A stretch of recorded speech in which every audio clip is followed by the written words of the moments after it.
Ассаламу алейкум, арбаңыздар урматтуу уюткулуу кыргыз журту. Бүгүн сиздер менен биз Жаштар сүйлөсүн теледолбоору эл аралык башкаруу, укук, каржы жана бизнес академиясынын жалпы жаштары менен жана төрүбүздүн куттуу коноктору менен ырыс алды ынтымак деген темада сүйлөшөбүз. Биз менен аягына чейин бирге болуңуздар. Ушул жаштарыбызга конок серепчи болгон биздин урматтуу устаздарды тааныштырып өтсөм, эл аралык башкаруу, укук, каржы жана бизнес академиясынын жаштар иштери боюнча проректор Бакыт Асанов мырза, кош келдиңиз. Коомдук ишмер, дил мүрөгү, адеп ахлак жана маданият борборунун мүдүрү Өзбек Ажит Чотонов, кош келдиңиз. Урматтуу агайлар, анда баягы сөз башынан болсун. Сиздерден баштасак, мынакей ырыс алды ынтымак деген ушул эл макалы бар, накылы бар. Ушул сөз сиздерде анда. Азыр бизде ушул көп жерде мынакей өлкөбүздө, үй бүлөдө, мектепте, окуу жайларда, көчөдө коомдо ушу ынтымак болбой, биз негедир ушул кээде кыргыз ыр эмес, чыр менен таанылган учурлар көп. Анда сөз сиздерде. Ынтымак илгеркидей болбой калды азыр. Илгери бүт эл бир туугандай болгон, баары бири-бирине аке-уке, баары бири-бирин карап, жардам берип, сыйлап, урматтап келген. Азыр сатат, атат, качат, кубалайт, сатылат. Ал эмес, жаштар сатылып калды азыр. Дүжүр чалдар, дүжүр жаштар пайда болуп калыптыр уже. Кичине акча берсең сатылат, митинг кечке чейин. Иштебей эле, ошо бир жеңил акча болсо, бирөө бере салса, барып митингге туруп берсе. Жеңил ойлуулук. Анан мушташ, өзгөчө кыздар мушташы. Азыр мен мисалы интернеттен көрүп алдым, эркектердин мушташкан. Өзгөчө кыргыздын кыздары мушташып жүр, бири-бирин тепкилеп. Ошо эч кандай ынтымак жок, бир туугандык жок. Ошо бир тууганга күйүү. Мисалы мына баарыңар бир туугансыңар. Баарыбыз бир кыргыз деген кишинин балдары болса, чөйрөлөр, неберлер. Туурабы? Анан ошо ынтымак жок да. Бири-бирин сүйбөйт, бири-бирине күйбөйт, жардам бербейт. Жана өзүнчө ошо бөлүнүп бекин алып жейт да оокат. Мен дагы бир нерсе айтып коеюн да, мисалы, азыр жана выбор шайлоо болгондо бир үйдө 4-5 киши, 4-5 партияда, атасы Атамекенде, апасы СДПКда, баласы ата журтта, дагы башка да. Анан баары бири менен урушуп талашат. Барды бири-бирине оппозиция, бир үй бүлө да. Бирине оппозиция, душман. Демек, айылдын баары душман бири-бирине.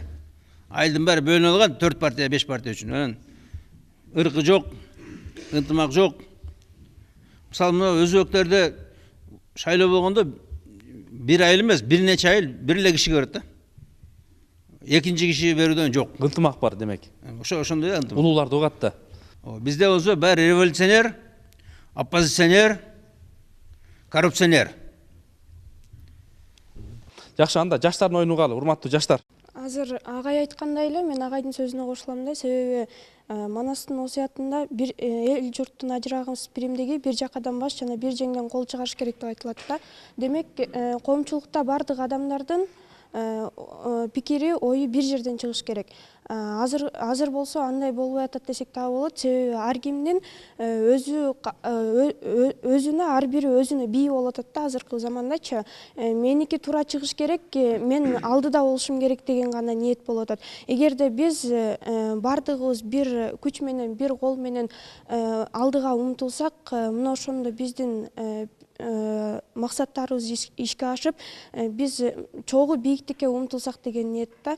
Ырыс алды ынтымак, ынтымагың жок болсо алдыңдан таяр алтын так дегендей эле, мен ойлойт элем, эгерде ар бирибиздин ниетибиз бир болуп, бир максат менен алдыга умтулсак, албетте келечек жаштардын колунда. Ал эми жаштар бул биз, келечек биздин колубузда десек дагы болот.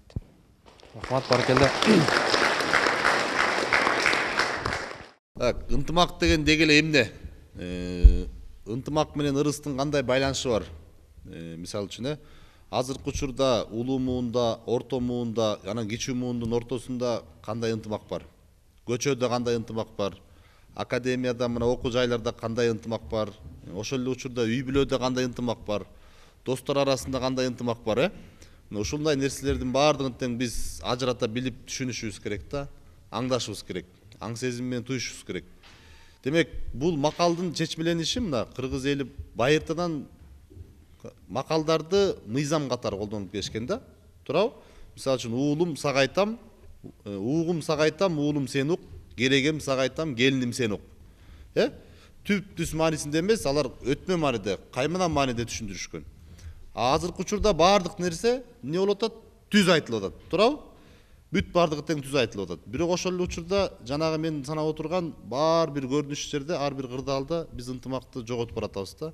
Мына Өзбек ажы айткандай, ынтымактын баардыгын тең акчага алмаштырып атабыз. Мисалы үчүн, акчаң болсо досмун, акчаң жок болсо дос эмесмин. Мисалы үчүн. Ошол эле учурда, давай сен мага мынча сом берсең, анан мен сенин ишиңди бүтүрүп берем деп. Бул жерде деле ынтымак бар да, туурабы? Эгерде ынтымак боло турган болсо, биз материалдык жактан алысыраак кетмекпиз дагы. Ошол эле учурда биз ишенимди, бири-бирибизге болгон ишенимди бийигирээк тутмакпыз. Ошондуктан силер ошол жөнүндө сөз кылгыла да, мына ынтымак деген эмне? Кандай түшүнөсүңөр? Азыркы коомдо, азыркы учурда ынтымак барбы бизде? Туурабы? Мен ойлойм, азыркы учурда ынтымак жок эсе болуп баратат. Кошуласыңарбы ошого? Туурабы агай? Кошумча салайын, мындай да. Азыр мисалы мына силер бүт баарыңар ата энеңерге оппозициясыңар. Туурабы? Ата энеңерди укпайсыңар. Буну ал десе албайм дейсиң, өзүң ал дейсиң. Буга күйөөгө чык десе чыкпайм. Коркутасыңар ата энеңерди. Азыл өлөм, атыл өлөм, качасыңар. Мына ынтымак даже үйдө жок да. Азыр мисалы коомдун баары оппозиция бирине бири. Үйдө аялың оппозиция, бир тууганың оппозиция, балдарың оппозиция, келин балаңа оппозиция, бүт баары оппозиция.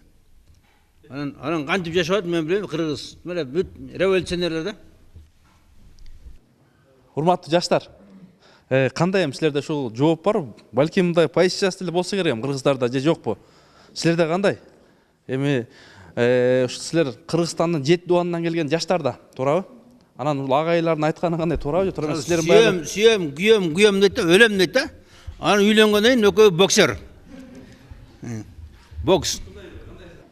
Негизи адамдын ата энесине чоңойгондо кылган мамилеси, ынтымагы бул ата эненин кичинекей кезинен берген тарбиясынан башталат да.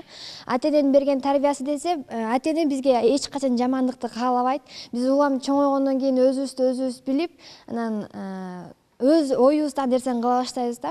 Ынтымак деген бул бири-бирине мындай жакшы мамиле кылуу, бири-бири менен ынтымакта болуу, ата эне менен баланын ортосунда ынтымак, агай менен эжейдин ортосунда ынтымак, же болбосо окуучу студент менен мугалимдин ортосунда ынтымак деген сыяктуу эле сөз болуп атат да бул жактачы. Анан агай айтып атпайбы азыр бири-бирине оппозиция депчи. Көпчүлүк жаштар муну сурасаң мынтип түшүндүрүшөт да. Ой, мамам деген мурунку замандагы да 20-кылымда биз уже жаңыландык деген темада ушундай сөздө жооп беришет да.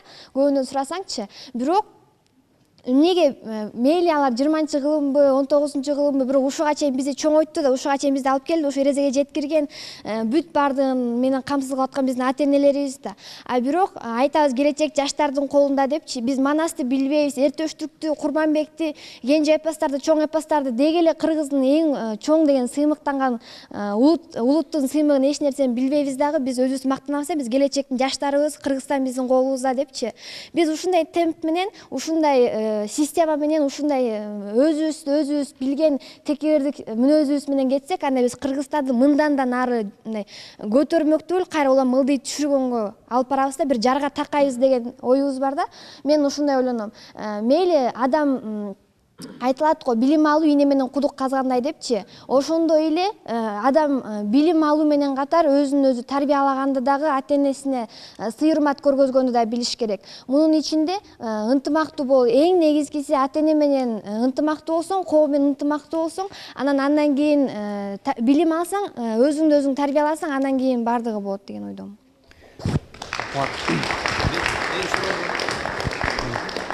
Мына биздин кыргыздар улам эле революция жасап атабыз да. Азыр жас кыз дагы жасайбыз деп атат да. Биз ынтымактуу эл эмеспиз. Мына уже бирөө кетти, бирөө келди, о деп кол чалып тастайбыз, идиот сюда. Жок агай, бул мындай да түндүк менен түштүк проблемасы болуп атат да бул жактачы. Мисалы үчүн чоң депутаттар түндүктөн болот па, алардын акчасы барбы? Мейли жумушсуз жүргөн жаштарга 500 сом, 1000 сом берип коет дагы, алар жеңил акчага баргысы келет, революцияга чыга беришет. Эмнеге? Кыргызстанда биринчиден жумуш орду жок, экинчиден биз өзүбүз жалкообуз, жумуш кылгыбыз келбейт, просто бекер акчага баргыбыз келет дагы. Бесплатный берген нерсени алып, революцияга мейли ал ойлонушпайт да, кандай акча, эмне болуп берип атат, биз ушуга чыксак эмне болот депчи. Просто эле акчаны алып эле кеткиси келип атат. Ну, эми айтышат го, түндүк дагы революция жасайбыз, бизде бир эмес 2 жолу революция болду. 2 жолу тең президентибизди алмаштырдык. Бирок бир аз болсо дагы өнүгүүнүн жолуна түшкөн өлкөлөрдүн катарына кошуп, мен Кыргызстанды жаштары өзүн өзү изденүүгө, биз азыр мейли Facebook, WhatsApp'тан чыкпай калсак дагы, мындай коомго кандайдыр бир деңгээлде оң көз караштагы жаштарданчы, ушундай жаштар бар да, келечекте Кыргызстанды өнүктүрөбүз дегенчи. Эми кайрадан революция маселесине келсек, революция маселеси бул жанагындай эле өлкөнү жок кылып кыйраткысы келген чоңдордун, ошондой эле бийлик башындагы инсандардын, бийлик башындагы чоң депутаттардын эле кылганы. Аларга элдин көз жашы, мейли бирөө каза болобу, кан төгүлөбү, аларды кызыктырбайт болуш керек да, просто эле акчасын чачып коюп, революция кылып, кайра ушундай эле жеңил акча менен элди сатып алгысы келип атат. Эгерде жумуш орду болсо, эгерде элдер кыргыз эли мурунтадан мана сатабыз эле чачылган жыйнап уруу түзгөн да, кыргыз деген ошондой, эгерде жүрөгүндө манас деген руху тирүү болсо, анда 500 сом эмес 5000 сом берсе дагы бул ишке барбайт болуш керек да. Азыркы жаштар ошого барабы, барбай коебу ошондой? Сен курдаштарың, замандаштар? Менин курдаштарым 100% өзүнүн барат деген, 100% акчага сатылат деген ойдо эмесмин. Биздин академияда биздин жаштар менин курдаштарымдын теңинен көбү мындай руху ичинде манас деген руху, духу бар күчтүү жаштар. Билинбей атат го, мындай баягы жол болсо чыгып айтат эле, жок андай эмес, биз мындай кылабыз. Жок, просто азыр биринчи мындай отурушат, дебатта отурушат, балким ачыла албай атышат, бир аздан кийин башташат. Бир аздан кийин. Баракелде. Бизде мындай да, бирок азыр мындай да, демократия деген бар да, оппозиция жакшы дейт да. Бүт жерде оппозиция болуш керек, оппозиция болсо өнүгөт, өрчүйт дейт да. Үйүңдө да оппозиция болуш керек, нападать этиш керек, керек болсо кетсин деп кубала бериш керек, күйөөңү, башкаң. Анан жаңылануу болот да, жаңы күйөө аласың, жаңы аял аласың, может, чында керектир, может. Жаңы президент, жаңы депутат, жаңы аял, жаңы күйөө. Агайдын ою ушундай экен. Азыр бул жерде эртеден бери ушу 2 кыз чыкты да, анан балдар баягы момпой олтурат да, момпосу болуп, анан баягы мына от кармаган, чок кармаган жигиттер барбы мынакей? Жок, андай эмес. Өзүнүн оюн айткан, мынакей келечекте биз мындай кылабыз. Бул макалдын чечимлеши мындай. Жок, силер туура эмес деген бир жигиттер барбы? Көрбөй атам да азыр. Мисалы мындай болгондо, мурда ата-эне үйлөндүргөндө кыз баланы көрчү эмес, бала кызды көрчү эмес. Анан бирок ажырашчу эмес да. Ынтымак бу ошол. Үйдөгү ынтымак, а? Ошо кошуласыңарбы азыркы жаштар? Жабышып жүрүп, анан кийин үйлөнөт, өлөм, албасам өлөм деп. Ушуну алып бербесең өлөм деп. Анан кийин бир заматта ажырашып кетет. Туурабы? Ушуга ким кошулат, урматтуу жаштар? Мына азыр агайдын ою ушундай. Анда силер эмне тупойсуңарбы, эмне балекетсиңер силер? Баракелде, жигиттерди көрөлү. Саламатсыздарбы, агай? Биринчиден ынтымак жөнүндө сөз болуп кетти. Ынтымак биринчиден адам өзүнөн башталат. Биринчи адам өзүнө сыйласа, анан ынтымакты, бирөө менен ынтымактуу боло алат. Анан сиз айтып атасыз, бар эле сиз айткандай мурункулар ошондой болуп келген, ажырашкан ата-энеси үйлөндүргөндөн кийин. Бирок азыркыларды бар эле 100% ажырашкан жок да. Кээ бирөөлөр арасындачы бир карын майды бир кумалак чиритет дегенде эле кээ бирөө арасында бар. Сиздин оюңузча канча пайыз ажырашып атат азыр? Азыр 100 үйлөнгөндөн 80 ажырашат. Эми бар эмес да. Байыр ажырашат. Кошулбайм мен. Францияда 5 жол үйлөнсө 5 жол ажырашат да. Ошондо жетебиз го эме цивилизацияга. Ошондой болобу? Цивилизация. Мисалы мына да илгери 1000 киши үйлөнсө эч ким ажырашкан эмес. Азыр 100 киши үйлөнсө 80 ажырашат. Анда сен ал жетпеп турса цивилизацияга. Жок. Нормальный да? Азыр биз кыргыздар Европада мындайча айтканда мусулмандар кафырларга карап өсүп калды да. Ошонун аркасынан болуп атат да. А мурун кафырлар мусулмандар карап жашаган да. Ошо себептен да ойлойм мен. Ажырашуунун көп себеби Ошондонбу? ошону биз кыргыздар европалашып баратабыз да. Европанын эмелери. Неге ошол көбүнчө ошол батыш жака, батыштын батка гана кыргыздар батып баратат? Себеби эмнеде? Может ошол жакшыдыр. Цивилизацияда. Мен айтпадымбы? Жаңы аял аласың. Жаңы күйөөгө чыгасың, баары жаңы да. Бирөөдүн баласын багаласың. Сенин балаң бирөө багалат. Бияктан батыш анан чыгыш деп бөлүнбөй эле бияктан өзүңөр ынтымакты атасыңар, анан кайра эле бияктан бөлүп атасыңар. Батыш чыгыш деп. Ынтымакты айтып анан кайра мында батыш чыгышты бөлгөн. Салыштырмалуу түрдө кандай? Салыштырмай түрдө болгондо мисалы ошол жака батып атат дейт да. Сенин көз карашың боюнча, сенин мындай ойлонгонуң боюнча кандай пикир? батып атканы менен ага бири-бирине тартышып балким эки жак деген бир болгусу келип аткандыр. Себеп деген азыр мынакей ушу ынтымакты атабыз. Кээде мисалы ошол азыр Кыргызстанда айрым маалыматтарга таянсак 36 000 гей бар экен да. Анан атасын укпайт, энесин укпай калды.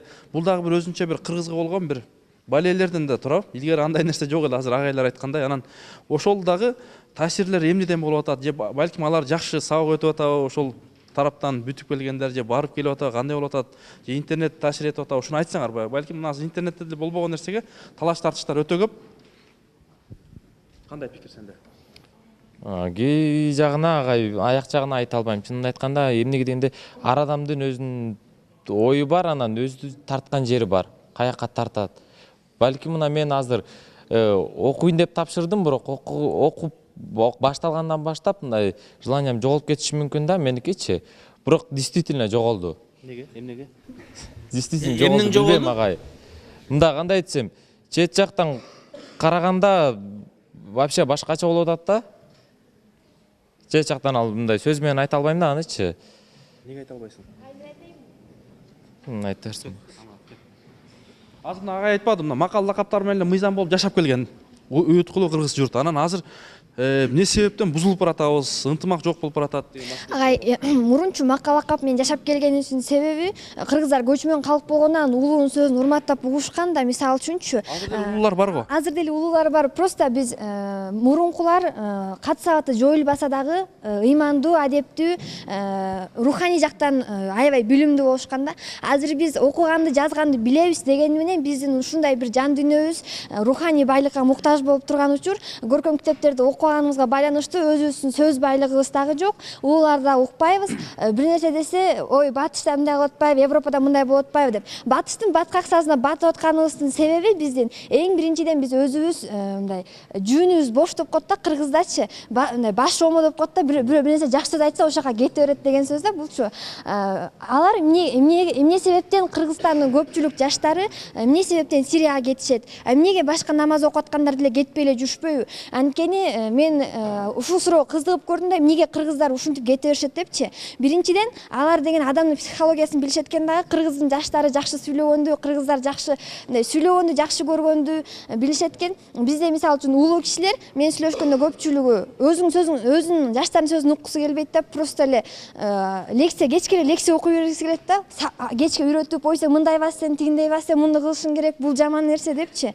А бизге, например, жаштарга ал жакпайт да. Эмне жакпайт? Үйрөткөн жакпайбы? Үйрөткөн эми жакшы нерсе менен, жай сөз менен айтса болушу мүмкүн. Анан көпчүлүктүн көзүнчө же болбосо урушуп алып, практика жүзүндө үйрөтсүн, көрдүңбү, муну көрдүңбү, бул жаман нерсе, тигини көрдүңбү, тиги жаман нерсе. Андай болбойт депчи. А жок, маңдайын отургузуп алып туруп 2 саат лекция окуш керек да, мындай кылыш керек, тиндей кылыш керек, ал болбойт да депчи. Бул ошол эфирден биздин агай эжелер көрүп дагы бир мындай аңдап бир жакшы бир тыянак чыгарат деген ойдобуз. Баракелде.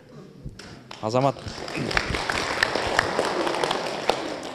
Саламатсыздарбы агай? Аманат, сен бұл жерде отырған балдардың барлық мейлер іштебейді, ынтымақтен түшінбейді деп отырсыңдар, тура ма? Жок, түшүнөт агай, түшүнөт. Просто мындай. 1,5 саат мейісіне құймайын, бұлар вообще түшінбейді деп отпайсың сен.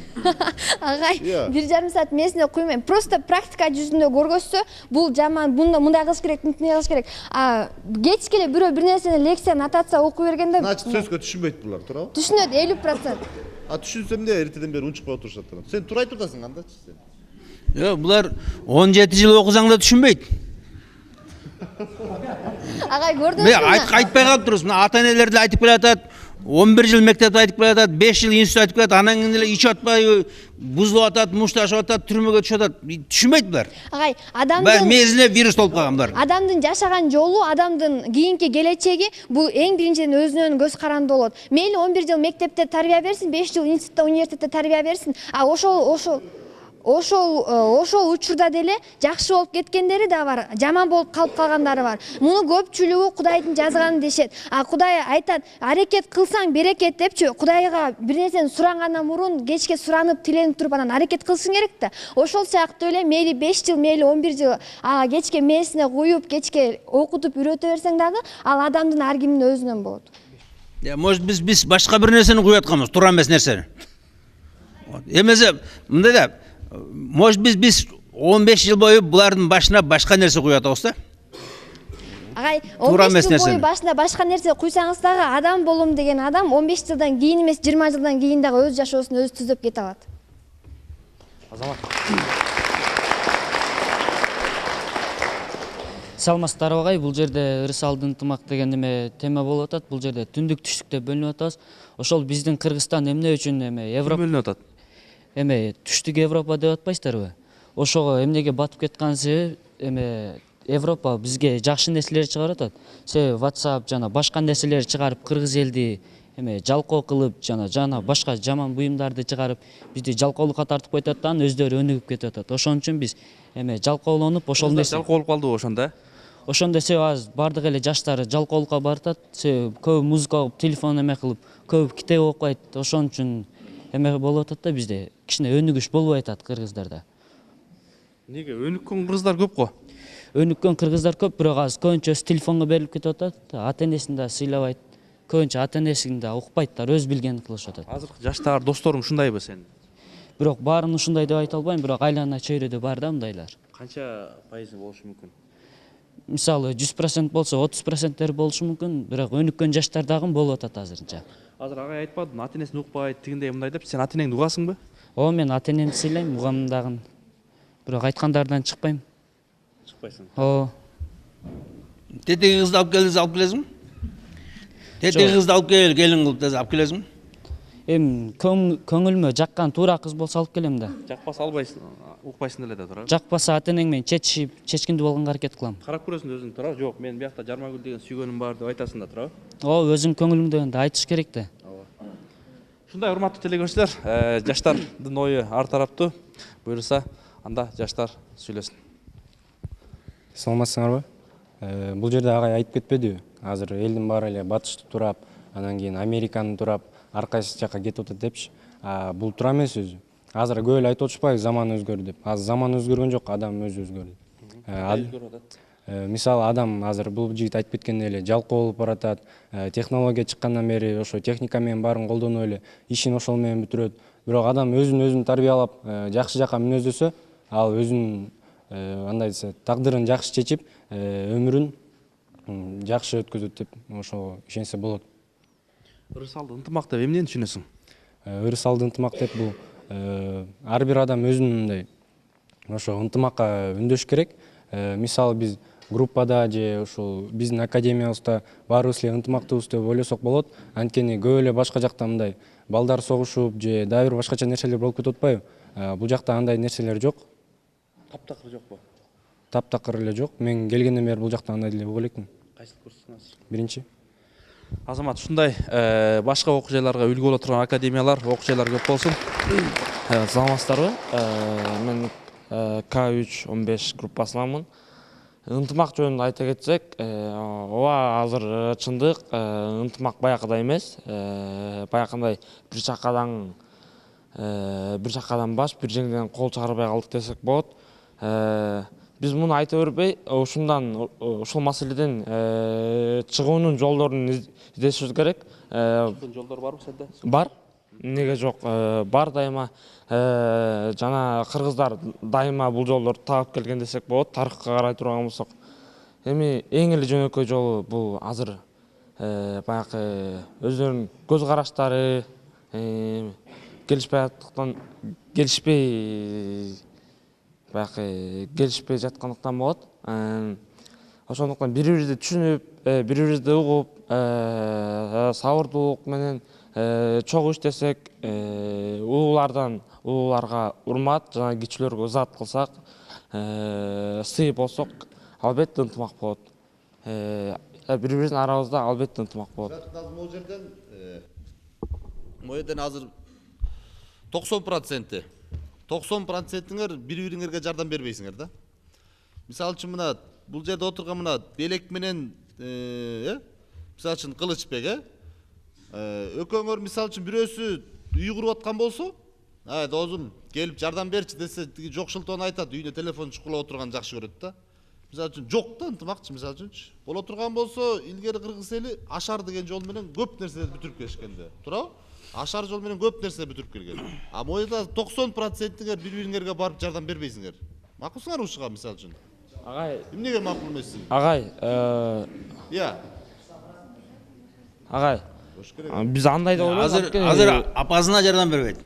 Атасына жардам бербейт. Мисалы бизде Таласта жанагы сезон башталганда атасы айтат да, балдарым бүгүн жүргүлө огород карабыз десе, жок, барбай, сен акча бербейсиң да. Башкага барса акча берет. 800 сом берип атат, ошо жака барасыз. Аялы оппозиция эришип кетип калат экен ошо жака. Агай, айтып жатпайсыз, 90% жардам бербейт депчи, биз буга макул эмеспиз. Агай, жаштар бар да, агай, бири-бирине жардам берип, бири-бирин колдоп кеткен, баягы оор учурда бири-бирин колдоп, көтөрүп кеткен жаштар көп эле десек болот, агай. Бири-бирибизди монтип баспай, наоборот, көтөрүп кетсек, ошол убакта колдоо болот.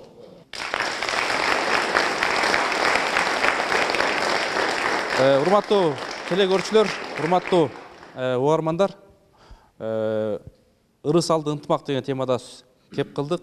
Ушул теманын уландысын кийинки ободо ушул убакытта көрөсүздөр. Биз менен аягына чейин бирге болуңуздар.